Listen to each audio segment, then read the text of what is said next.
Connect the printer to the power supply to turn on P13.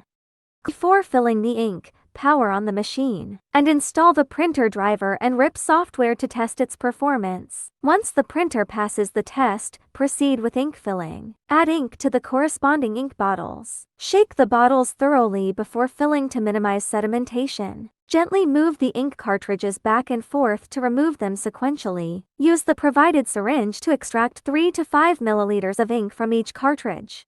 After completing the operation, securely close the cover. Finally, draw 5 to 10 milliliter of ink from the waste ink tube.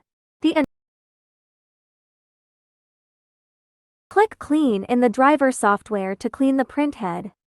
Click Check in the driver software to print a test page.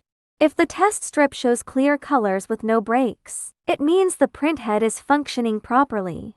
Open the RIP software. Select the image to print. Adjust the size of the picture.